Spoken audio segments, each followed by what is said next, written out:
Do we got a hot mic? Do we got a hot mic? All right, let's roll into this video. I wanted to give a reaction and a prediction video after dust has settled a little bit and we look on this Knicks versus Pacers series again. And let's ask ourselves, what can the Knicks do to try to get back into this series?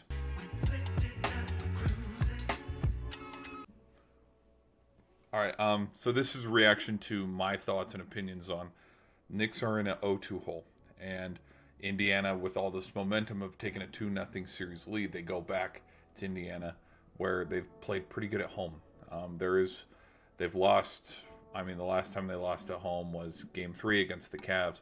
But yesterday in the stream, and while I was giving my reaction, some thoughts that I had and predictions to how this series could go.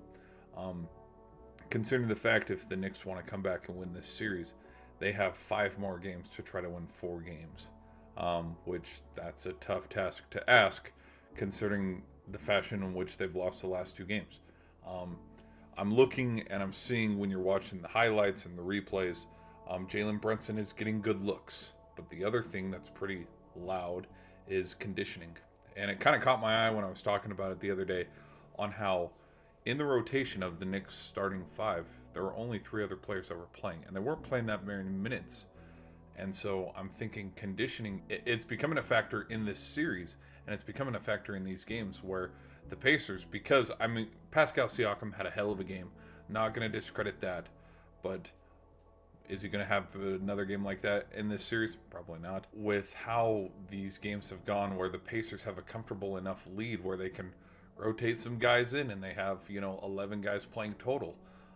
With the game versus the Knicks, where there's a huge long did not play coach's decision list. I'm thinking conditioning is going to be conditioning will be the Knicks' downfall in this series, and the fact that they're just not ready to run with the Pacers. And so we'll just see how the rest of this series goes. The Knicks are undefeated on the road, though. I will give them credit on that. They've beat Boston twice. They also, what's another big game? They beat Detroit a couple times in Detroit, and so I think this series is still up for grabs. So to answer the question that I posed at the beginning, what can the Knicks do to get back in this series? I think it's very simple.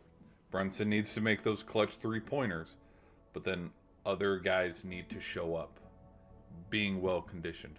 Karl Anthony Towns needs to show up. Hart needs to show up. OG needs to keep showing up. Bridges, for how many minutes he plays. Sometimes the point production doesn't speak the full story of his impact in a game. But that's how I think the Knicks come back. The Knicks come back by winning this crucial, important Game 3 and trying to even the series, even the odds, by stealing 2 in Indiana. So that's my thoughts on that. Be sure to let me know your opinion, guys, in the comments section below. Leave a like. I'm glad you guys were able to watch the video. I'll see you in the next one.